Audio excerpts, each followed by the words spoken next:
अस्सलामु अलैकुम वरहमतुल्लाहि वबरकातुह। दोस्तों, मैं निशात अहमद आप तमाम साथियों का बहुत बहुत इस्तकबाल करता हूं, खैर मकदम करता हूं।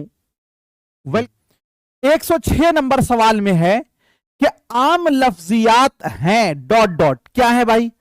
जब हम लफ्ज सुनते और पढ़ते हैं तो उन्हें इस्तेमाल करते हैं।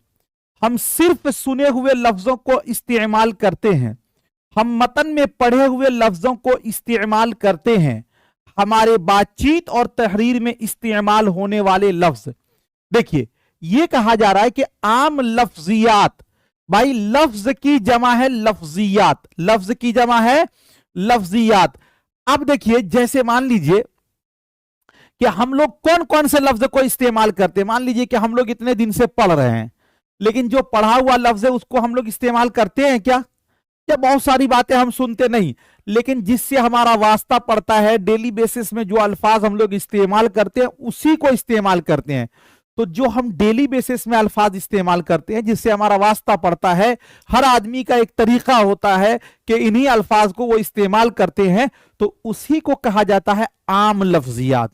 जी, तो जब हम ये कहें कि जब हम लफ्ज सुनते और पढ़ते हैं तो उन्हें इस्तेमाल करते हैं, ये होगा। या सिर्फ, तो ऐसे भी मैंने आपको बताया था कि जब कभी सिर्फ आ जाए, ही आ जाए, भी आ जाए, ये सब निगेटिव होता है, तो ये नहीं होगा। हम मतन में पढ़े हुए लफ्जों का इस्तेमाल करते थे, जो मतन में पढ़ा वही इस्तेमाल करते, बाकी नहीं करते क्या? तो जी नहीं, ये भी गलत होगा। हमारे बातचीत और तहरीर में इस्तेमाल होने वाले अल्फाज ही क्या होंगे? आम लफ्जियात होंगे। तो इसीलिए इसका क्या होगा? आपका ऑप्शन नंबर डी वाला राइट होगा। ठीक है, चलिए अगला क्वेश्चन है कि हिंदुस्तान की तालीमी पॉलिसी में स्कूल में जबान को किस नाम से जाना जाता है? सरकारी जबान की पॉलिसी, कसीर लिसानी तालीम और कसीर लिसानी तालीम पर मबनी मादरी जबान से लिसानी फॉर्मूला। यानी यह कहा जा रहा है कि जो स्कूल में जबान है, यानी स्कूल में जो भाषा है, उसको किस नाम से जाना जाता है। देखिए, जो दोस्तों हिंदुस्तान की जो तालीमी पॉलिसी है, इसमें कहा गया है कि से लिसानी फॉर्मूला। से लिसानी, से का मतलब तीन, लिसान का मतलब जबान और फार्मूला का मतलब नियम। यानी किसी भी तीन जबान को यहां पर सीखना आपके लिए कंपलसरी है, जिसमें से सबसे जो पहली जबान होती है वो आपकी मादरी जबान होती है। मादरी जबान बोले तो जो आप अपने इलाके में जो जबान आप सीखते हैं, इसीलिए कहा गया कि सबसे पहले बच्चे को हमें उनकी मादरी जबान में तालीम देनी चाहिए, किताब हो या ना हो, लेकिन मादरी जबान में। दूसरे नंबर में जो है दोस्तों, उसकी क्या होती है? रियासती जबान होती है। और तीसरे नंबर में दोस्तों क्या होती है? एक आलमी जबान, जैसे कि हिंदी भाषित राज्य के अंदर अंग्रेजी। तो हिंदुस्तान की तालीमी पॉलिसी में स्कूल में जो जबान है उसको किस नाम से जाना जाता है? से लिसानी फॉर्मूला से। किस नाम से? से लिसानी फॉर्मूला से। ऑप्शन नंबर डी वाला आपका क्या हो जाएगा? राइट हो जाएगा।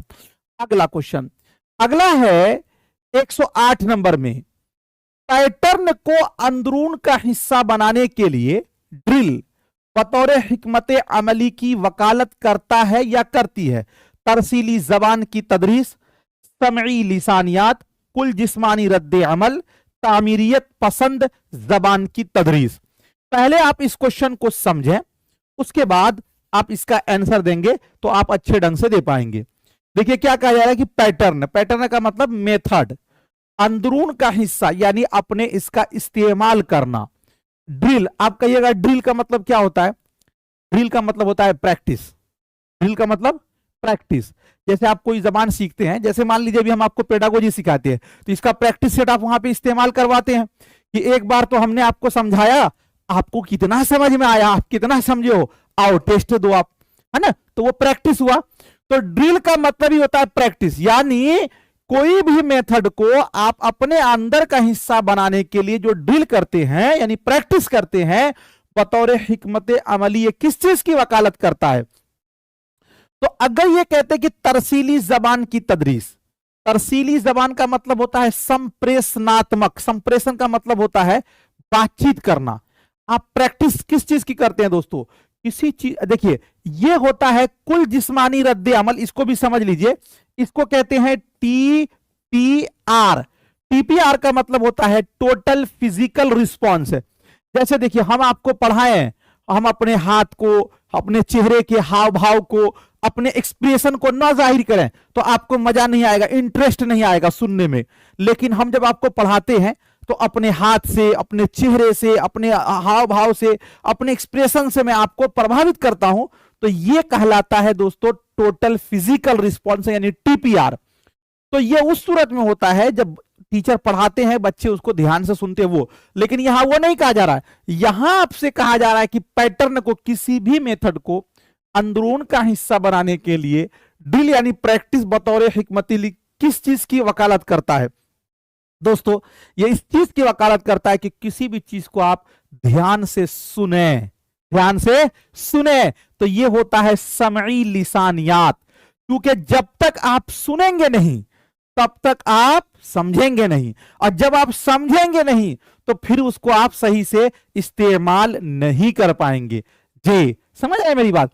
जैसे आप बचपन में देखिए, आपके अम्मा या आपके दादा या आपके दादी कहती थी कि बाबू जाओ दुकान पर से एक माचिस ले आना और एक फला सामान ले आना। रास्ते में हम लोग जाते थे, इतनी जल्दीबाजी में हम लोग सुनते थे कि रास्ते में रटते रटते दुकान तक पहुंचते पहुंचते भूल जाते थे।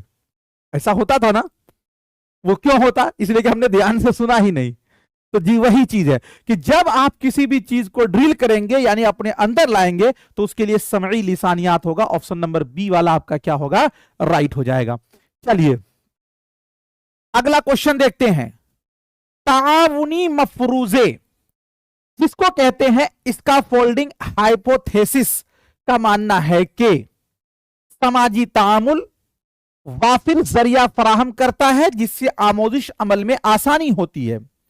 कई बार की मुख्तलिफ जराए के तवस्सुत से यकसा महारत की तदरीस में जबान की आमोजिश के लिए लफ्जियात की आमोजिश जरूरी है। कवाइदी महारत के फरोग और जबान की आमोजिश में तामुल मुआविन होता है। सबसे पहले आप समझ लीजिए कि ये इसका फोल्डिंग होता क्या है।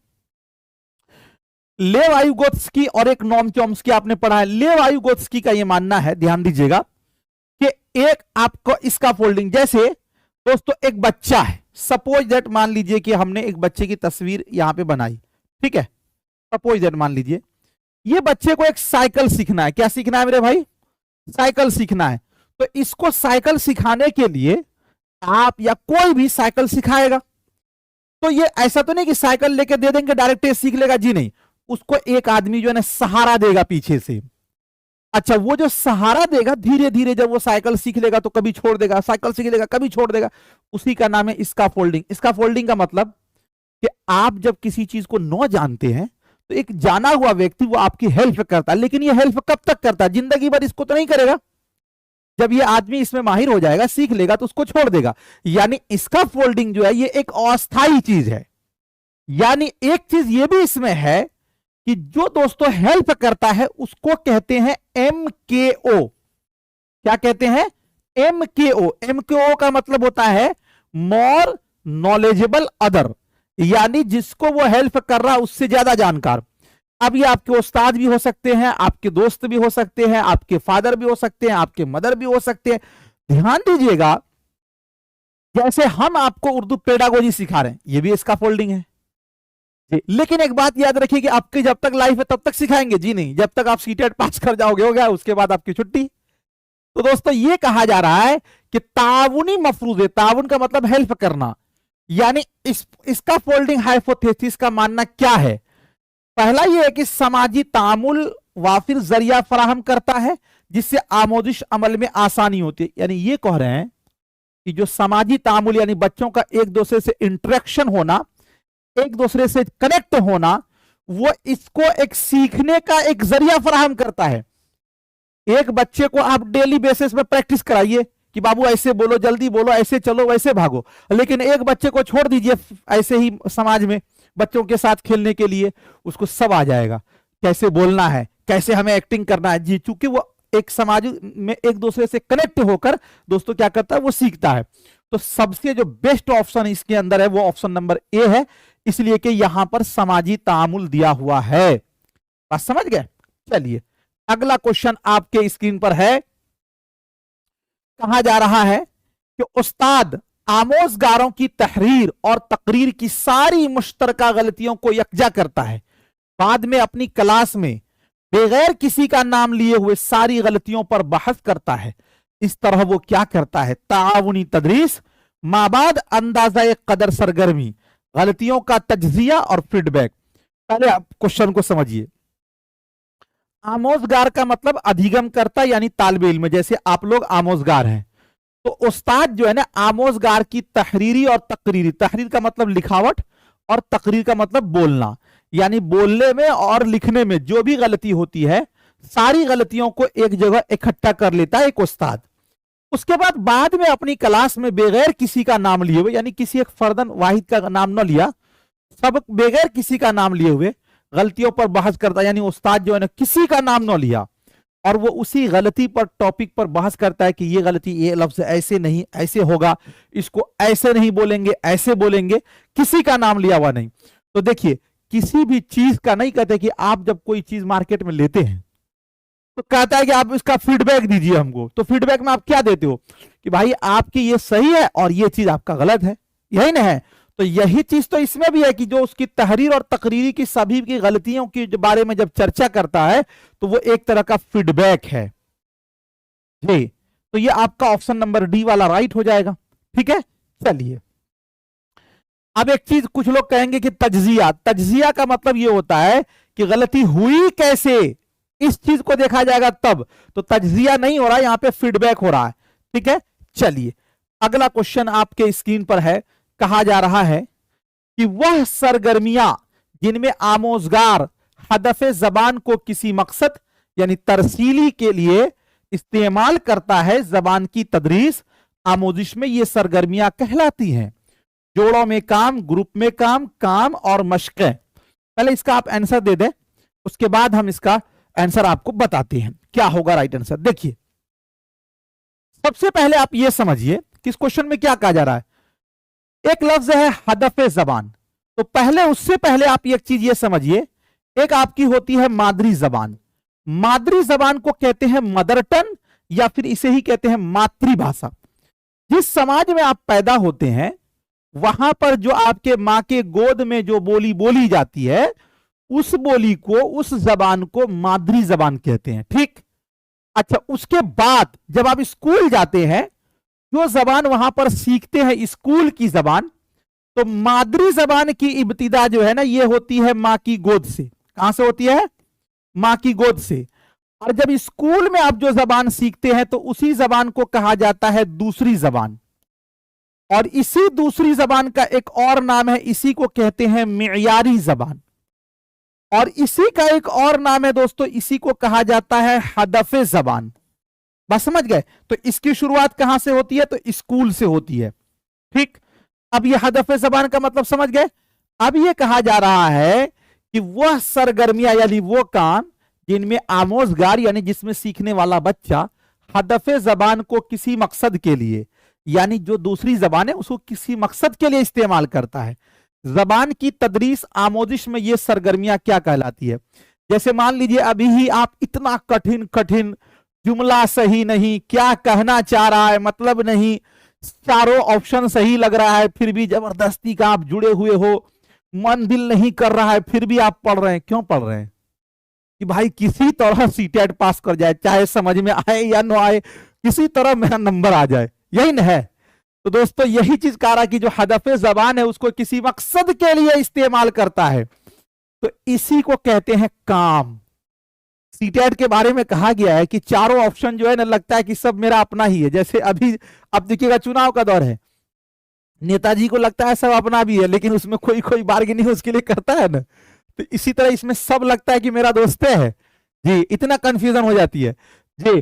तो वो सरगर्मियां जिनमें आमोजगार हदफ जबान को किसी मकसद के लिए इस्तेमाल करता है, तो जबान की तदरीस आमोजिश में ये क्या कहलाएंगी? तो ये काम कहलाएंगी। वही चीज आपका काम है।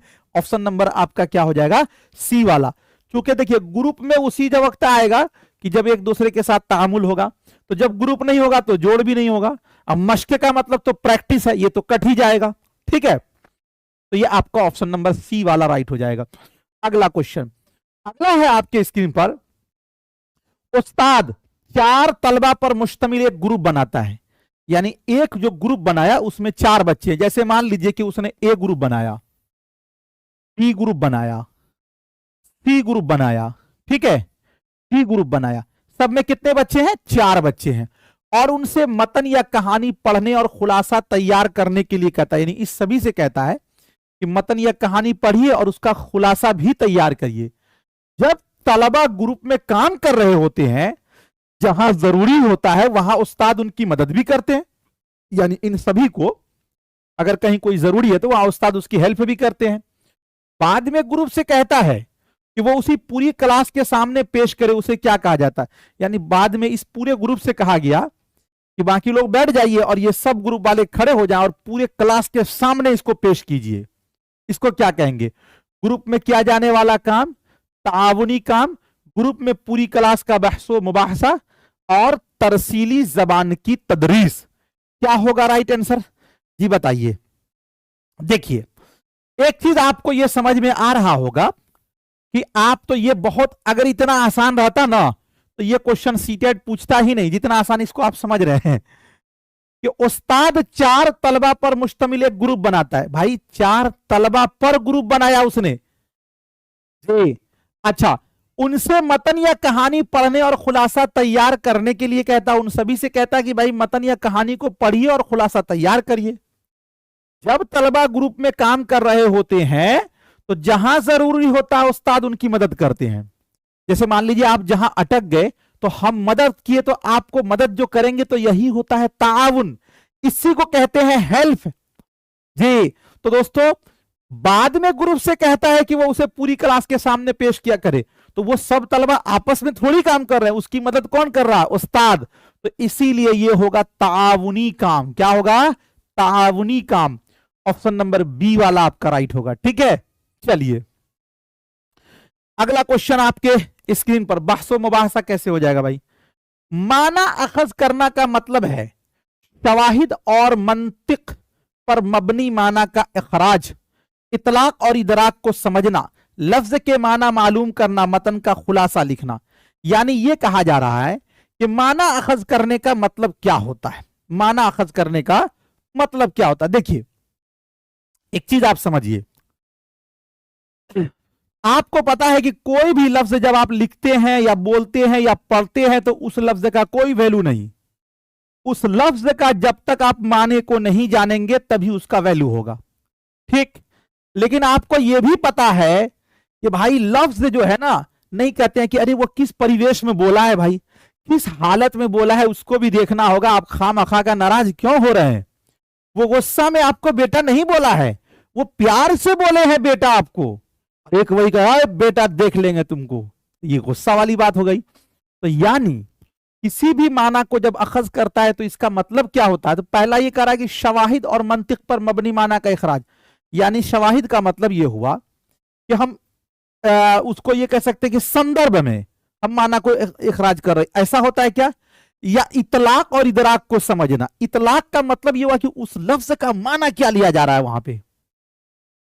जैसे मान लीजिए कि कभी कभी कुछ ऐसे अल्फाज होते हैं कि जो सामने में आपको उसका माना कुछ और लिया जाता है और कहीं कुछ और लिया जाता है जी। तो दोस्तों, ये जो है ना, इतलाक को समझना यही माना अखज करना होता है, और इदराक को समझना, लफ्ज के माना मालूम करना जी नहीं। माना अखज करना का मतलब यह हुआ कि यहां पर इसका क्या माना लिया जा रहा है, यह माना इसका मतलब होता है। इसीलिए आपका ऑप्शन नंबर बी वाला राइट हो जाएगा, ठीक है जी। चलिए अगला क्वेश्चन आपके स्क्रीन पर है, आमोजगारों में पढ़ने की आदत को फरोग जी। क्या कहा गया है क्वेश्चन? टेंशन ना लीजिए, 15 पैराग्राफ तो आपका आ ही जाएगा। 15 में 15, ये वाला जो 15 है ना, इसमें हम आपसे कहते हैं कि मेरे भाई आप 15 न लाओ, आप 14 ले आओ, 14 न ले आओ 13 ले आओ, 13 नहीं ले आओ 12 ले आओ, 12 नहीं 11, 11 नहीं 10, तो ये 15 रहेगा। अगर 14 भी लाइएगा तो 14 और आपका 15 दोनों जुट के आपका 29 हो जाएगा। 13 ले आइएगा तो 15 जुड़ेगा तो फिर आपका 28 हो जाएगा। 12 ले आइएगा 15 इसमें जुड़ेगा तो दोस्तों 27 हो जाएगा। 15 रहेगा, 11 ले आइएगा तो फिर आपका 26 हो जाएगा, है ना। उससे भी बहुत कम कमजोर है तो 10 ले आइएगा तो फिर भी आपका कितना होगा, ये 15 है तो 25 नंबर तो आपका उर्दू में आ ही जाएगा जी। हम यही कह रहे हैं कि आप ये 15 में 15 तो जो पैराग्राफ हल करते हैं वो तो आ ही जाएगा आपका, प्रैक्टिस कीजिएगा तो जी। लेकिन ये वाले 15 में ठीक है, 15 आप 9 लाओ, 10 तो ले आओ मेरे भाई, तो फिर भी तो 25 नंबर आपका आ जाएगा। चलिए अगला क्वेश्चन, लेकिन ये प्रैक्टिस से ही होगा।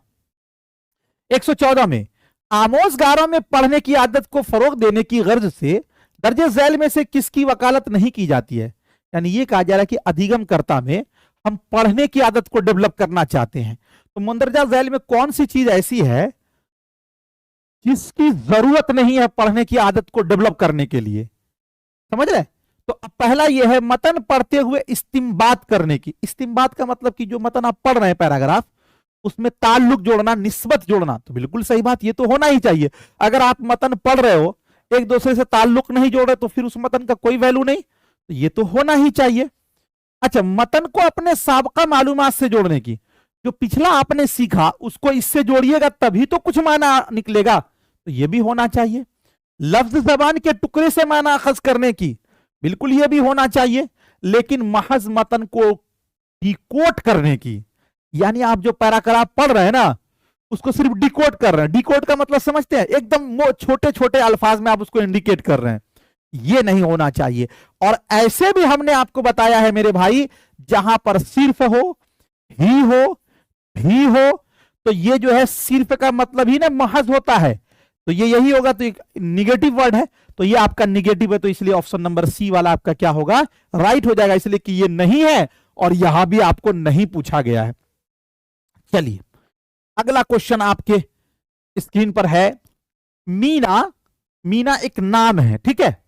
मतन और बोलने में मुस्तामल लफ्ज तखय्युल को पहचानती है लेकिन खुद इस्तेमाल नहीं कर पाती। यानी एक तखय्युल जो लफ्ज है ना, इसको वो पहचानती है, इसको इस्तेमाल नहीं कर पाती है। इस तरह के लफ्जियात को आप क्या कहेंगे, मारूफ लफ्ज, मजहूल लफ्ज, मुश्किल लफ्ज, नए अल्फाज। जैसे बहुत सारे अल्फाज ऐसे होते हैं जो आप जानते हो कि ये लफ्ज ये लिखा हुआ है, लेकिन आप उसको इस्तेमाल नहीं कर पाते हैं। तो एक बात जानिए, मारूफ का मतलब हुआ जानना, लफ्ज का मतलब ही यही होता है कि कोई भी लफ्ज उसका प्रोनाउंसिएशन भी आना चाहिए, उसको लिखने भी आना चाहिए, बोलने भी आना चाहिए। यानी बोलना और प्रोनाउंसिएशन दोनों चीज आपको आनी चाहिए। तो आप इसको तो जान रहे हैं लेकिन इस्तेमाल नहीं कर पा रहे, तो एक कमी है, तो ये मारूफ नहीं होगा। मारूफ का मतलब होता है जाना पहचाना हुआ। एक आदमी को आप जाहिल क्यों कहते हैं, जाहिल जेहल से बना है, यानी ये दोस्तों जानकार नहीं है, यानी ये अनजान है। तो आप जो है इस लफ्ज को पहचानती तो है लेकिन इस्तेमाल नहीं कर रहे, तो एक चीज से अनजान है, तो इसीलिए ये कहें कैसा लफ्ज होगा, मजहूल लफ्ज होगा, मजहूल लफ्ज होगा। कैसा होगा, मजहूल। ऑप्शन नंबर बी वाला आपका राइट हो जाएगा, ठीक है। अगला क्वेश्चन देखते हैं। अगला है, उस्ताद दर्जे झैल सरगर्मी हर रोज मुनाकिद करता है। यानी एक उस्ताद है, वो नीचे दिया हुआ स्टेटमेंट है, वो डेली करता है। क्या है देखिए, पूरी क्लास को 5 ग्रुप में तकसीम करता है। अभी तो मैंने 4 ग्रुप बताया था, यहां पे कहा जा रहा है कि पूरी क्लास को 5 ग्रुप में वो क्या करता है, तकसीम कर देता है, ठीक है। और आम रोजमर्रा के मौजूआत या तकरीब वगैरह के बारे में बातचीत करने के लिए कहता है। यानी सब ग्रुप को कहता है कि डेली बेसिस में आप बातचीत कीजिए। और फिर हर ग्रुप के एक एक फर्द को दूसरे ग्रुप से पूरी क्लास की सरगर्मी के बारे में बातचीत करने के लिए कहता है। वो किस चीज को फरोग देने की कोशिश कर रहा, यानी कोई एक खास टॉपिक दिया, उस पर बातचीत किया। यानी जैसे कहा गया कि भाई अभी जो है पूरे बिहार में हर जगह बारिश हो रही है, तो बारिश क्यों हो रही है ना। इसी तरह कहा गया कि दिल्ली में एक कृत्रिम बारिश के बारे में बात की गई थी, वहां क्यों नहीं हुई, मौसम के बारे में बात कीजिए, मौसम के बारे में। तो एक टॉपिक दिया, तो उस पूरी क्लास को 5 ग्रुप में बांटा गया और आम रोजमर्रा के मौजूआत या तकरीब वगैरह के बारे में, यानी डेली का बेसिस का टॉपिक दिया गया, कहा कि आप इस पर बातचीत करिए। और फिर हर ग्रुप के एक फर्द को, यानी मान लीजिए कि इससे भी एक फर्द लिया गया, इससे भी, इससे भी, इससे भी, पूरी क्लास की सरगर्मी के बारे में बातचीत करने के लिए कहता है। फिर कहता है कि पूरी क्लास में जो चीजें हुई ना उसको बात कीजिए। वो किस चीज को फरोग देने की कोशिश कर रहा है, बुनियादी तरसीली महारत, बुनियादी तरसीली महारत का मतलब होता है सुनना, बोलना, पढ़ना, लिखना। 4 महारत है ना, LSRW, 4 महारत है ना आपका LSRW, पढ़े है ना ये, सुनना, बोलना, पढ़ना, लिखना। तो दोस्तों जी, अब दूसरी बात ये कही जा रही है, बुनियादी तरसीली महारत, वकूफी तौर पर तरक्की याफ्ता लिसानी महारत। वकूफी का मतलब होता है कॉग्निटिव। कॉग्निटिव का मतलब यह हुआ कि आपके दिमाग जो चीजें चल रही है उसको ये करना। तो यहां पर तो ऐसा नहीं कहा गया, यहां पे एक चीज देखिएगा कि आम रोजमर्रा मौजूआत या तकरीब पर कहा गया, डेली बेसिस से बात करने, तो ये नहीं होगा। मुबाहसे की महारत को, मुबाहसा का मतलब होता है किसी चीज पर डिस्कशन करना, तो यहां पे डिस्कशन की कहीं बात है तो ये भी नहीं होगा। ग्रुप में मुबाहसे में जब ये वाला मुबाहसा कट गया तो ये भी कट जाएगा। लेकिन अभी आप देखिए, अब इस थोड़ा सा क्वेश्चन को मैंने हिंट से दे दिया है। अब आप देखिए, पूरी क्लास को 5 ग्रुप में तकसीम करता है और आम रोजमर्रा के मौजूआत या तकरीब वगैरह के बारे में बातचीत। तो बातचीत में क्या क्या आएगा आप पढ़े हैं, बोलना और सुनना दोनों आएगा, करने के लिए कहता है। फिर हर ग्रुप के एक फर्द को दूसरे ग्रुप से पूरी क्लास की सरगर्मी में बातचीत, बोलना और सुनना आएगा। करने के लिए कहता है वो किस चीज को फरोग देने की कोशिश कर रहा है। तो दोस्तों मैंने आपको बताया था, याद कीजिए कि अगर किसी गांव में 500 आदमी है तो उसमें से 500 में 500 हर एक आदमी जो है ना बोल भी सकता है, सुन भी सकता है, यानी बातचीत कर सकता है। लेकिन उस 500 में से हर एक आदमी पढ़ लिख नहीं सकता, यानी जिसने कोशिश की होगी, मेहनत की होगी, वही पढ़ लिख सकता है। इसलिए गांव में आपको ये कहते हैं लोग, अरे पढ़ लिख के क्या किए हो, ये नहीं कहते कि बोल सुन के क्या किए हो, वो आपको ये कहते हैं कि पढ़ लिख के क्या किए हो। यानी चूंकि वो नहीं पढ़ा है इसलिए आपको वो कह रहे हैं कि पढ़ लिख के क्या किए हो। यानी पढ़ना लिखना बुनियादी महारत नहीं, यानी बोलना और सुनना बुनियादी महारत है। बात समझ रहे हैं? तो चूंकि इसमें बोलने और सुनने की बात हो रही है तो बुनियादी तरसीली महारतों को वो डेवलप कर रहा है। ऑप्शन नंबर ए वाला राइट हो जाएगा। इसी का नाम है पेडागोजी। घबराइए नहीं, हम आपके साथ हैं, अभी एग्जाम तक है, अच्छे ढंग से हम आपको करवा देंगे, प्रैक्टिस, टेंशन लेने की जरूरत नहीं है। चलिए अगला क्वेश्चन 117 नंबर में, तदरीसी आमोदिशी अमल के दौरान तलबा की पेशरफ्त की निगरानी करने वाले और उसे बेहतर बनाने के लिए वज़ा कदर, अंदाजा कदर को कहते हैं। आमोजिश गारों का अंदाजा कदर, आमोजिश के लिए अंदाजा कदर, आमोजिश का अंदाजा कदर बतौर आमोजिश। ये थोड़ा सा ये वाला जो है मैंने आपको अब तक ये वाला जो है अपना क्या कहते हैं थ्योरी नहीं हुआ है, लेकिन इंशाल्लाह हो जाएगा, कोई दिक्कत की बात नहीं है। लेकिन आप एक चीज ये समझिए, पहले मैं इस क्वेश्चन को छोड़ दीजिए, पहले मैं आपको एक चीज ये समझा रहा हूं। पहले मैं समझ लीजिए कि मान लीजिए कि आप दोस्तों दो क्लास में आप हैं। कौन से क्लास में है? 2 क्लास में है, 2 क्लास में है। आप कहीं पे जा रहे हैं, 3 क्लास में आपको एडमिशन चाहिए। कौन सा क्लास में? 3 क्लास में एडमिशन चाहिए। तो क्या वो स्कूल वाला डायरेक्ट एडमिशन आपका ले लेगा?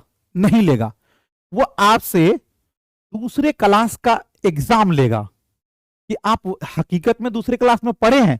तो एक बात बताइए, यहां पर जो वो आपका एग्जाम ले रहा है किस लिए ले रहा है? यहां पे वो आपका एग्जाम ले रहा है एडमिशन के लिए ले रहा है।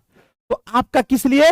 तो ये होगा आपका एडमिशन, यानी आप सीखने के लिए, यानी कि सीखने के लिए अंदाजा कदर। अंदाजा कदर का मतलब होता है एग्जाम, यानी यहां पर आपका होगा अधिगम के लिए मूल्यांकन। यहां पर आप पढ़ना ही चाह रहे हैं लेकिन आपका टेस्ट किस लिए रहा है? अधिगम के लिए।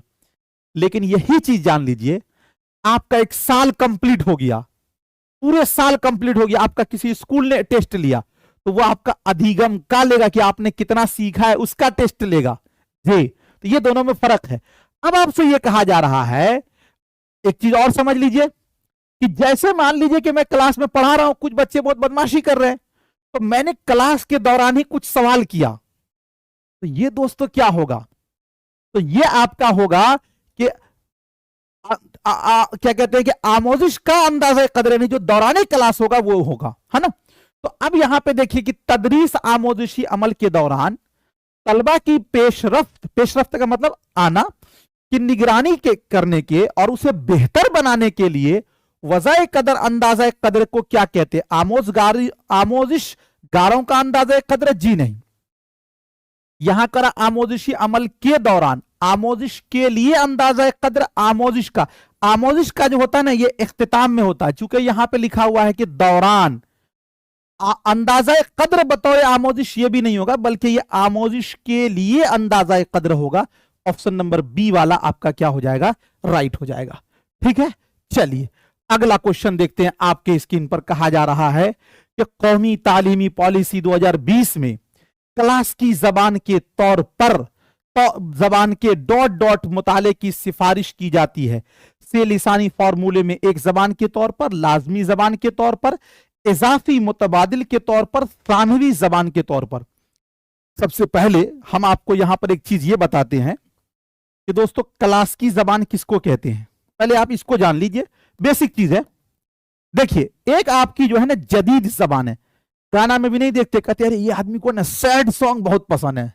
सैड का क्या मतलब, पुराना गाना है ना जी, तो कहते हैं इसको क्लासिकी गाना बहुत पसंद है, यानी जो जिसके अंदर पुराने ताल तबले होते हैं। तो इसी तरह जबान में जो क्लासिकी जबान उस जबान को कहते हैं कि जिस जबान की अपनी खानदान होती है। जैसे देखिए हम लोग अभी जो बोल रहे हैं उर्दू और हिंदी, उर्दू और हिंदी है ना, ये क्लासिकी जबान नहीं है। इसलिए अब आपको ताज्जुब होगा, इसलिए कि उर्दू और हिंदी की ये उर्दू हिंदी एक खानदान नहीं है। अब खानदान उस जबान की होती है जिसकी अपनी कम से कम 3 से 4 हजार साल तारीख होती है। जैसे उर्दू और हिंदी जो है ये असल में खड़ी बोली से निकली, और खड़ी बोली जो है ये दोस्तों कदीम हिंद आर्याई की, और कदीम हिंद आर्याई की जबान जो थी संस्कृत थी, यानी ये सभी जबान जो है संस्कृत से बाद में निकली है। तो इसीलिए क्लास की जबान संस्कृत है जी हाँ, महाराष्ट्री क्लास की जबान है। जिस जबान के अपनी खानदान है उसको क्लास की जबान कहते हैं। तो अब यह कहा जा रहा है कि जो NEP 2020 यानी कि जो आपका नेशनल एजुकेशन पॉलिसी 2020 है, इसमें क्लास की जबान के बारे में क्या बात की गई है ये आपको बताना है। तो दोस्तों इसके अंदर क्लास की जबान जो है से लिसानी फॉर्मूले में के जबान के तौर पर रखा गया, यानी 3 जबानों में से कोई एक जबान जो वो क्लास की भी हो सकती है। ठीक है, तो इसीलिए आपका ऑप्शन नंबर ए वाला राइट हो जाएगा। चलिए अगला क्वेश्चन, आईने हिंद के 8वें शेड्यूल में कितनी जबानों का इंदराज है। यह लगा लीजिएगा VVI में, इसलिए कि यह आपका EVS में भी पूछा जाता है। ठीक है, 22 जबान है और 18 जबान है, 26 जबान है, और ये क्या है भाई 11,179 जबान है जी। ये कहा जा रहा है कि आईने हिंद के दोस्तों 8वें शेड्यूल में कितनी जबानों का, देखिए इसमें जो है ना कुल 22 जबानों का जिक्र है। कितने जबानों का जिक्र है, 22 जबानों का, यानी 22 जबानों को दोस्तों हिंदुस्तान के संविधान में मान्यता प्राप्त है। ठीक है, तो इसीलिए आपका जो है ऑप्शन नंबर ए वाला राइट हो जाएगा। ये एक एक डिटेल मैं आपको जो PDF दूंगा उस 22 जबानों में से सबका दे दूंगा ताकि आपको याद करने में आसानी हो। उसमें से आमतौर पे पूछा जाता है कि जैसे आपसे पूछ लिया जाएगा कि आसाम की जबान कौन सी है, बोडो कहां बोली जाती है ना, मलयालम कहां बोली जाती है, हिंदी उर्दू तो बता दीजिएगा आप। चलिए 120 नंबर क्वेश्चन में है कि आम लफ्जियात क्या हैं। सबसे पहला भी यही था और आखिर में भी यही पूछा जा रहा है। हमारे बोलने लिखने में इस्तेमाल होने वाले अल्फाज, किसी के बोले जाने वाले अल्फाज की पहचान, पढ़ते हुए लफ्जों को पहचानना, हमारी समझ में न आने वाले अल्फाज। अब ये क्वेश्चन आपके लिए बहुत ही आसान हो जाएगा, और आपको ये पूछा गया कि आम लफ्जियात, तो जो हम बोलते हैं, लिखते हैं, इस्तेमाल करते हैं वही आम लफ्जियात है। ऑप्शन नंबर ए वाला आपका राइट हो जाएगा, क्योंकि इसके बारे में हमने आपको पहले बता दिया है। तो ये टोटल आज के 15 पेडागोजी के सवालात थे, जिसको मैंने आपको काफी कोशिश किया कि आसान से आसान बनाया जाए। लेकिन देखिए सीटेट जो है ना वो आसान उसी वक्त होगा जब आप इस पर प्रैक्टिस करेंगे। प्रैक्टिस यानी कि इसको आप टेस्ट देंगे। बाकी बताइए कि आज का ये सेशन आपको कैसा लगा। अगर अच्छा लगा तो यूट्यूब पे देख रहे तो एक बार चैनल को सब्सक्राइब कर लेंगे, लाइक कर दीजिएगा। साथ ही ये पूछ रहे हैं कि कितने नंबर पे पास होंगे। देखिए आपको 150 में 90 नंबर लाना होगा अगर आप जनरल कैटेगरी से हैं। बिहार की है, फीमेल है यानी महिला है, तो आपको 82 नंबर लाना होगा जनरल वाले। बाकी OBC वगैरह वाले मेल और फीमेल सबको 82 नंबर। ठीक है, चलिए बहुत बहुत शुक्रिया। खुदा हाफिज, all the best, thank you so much.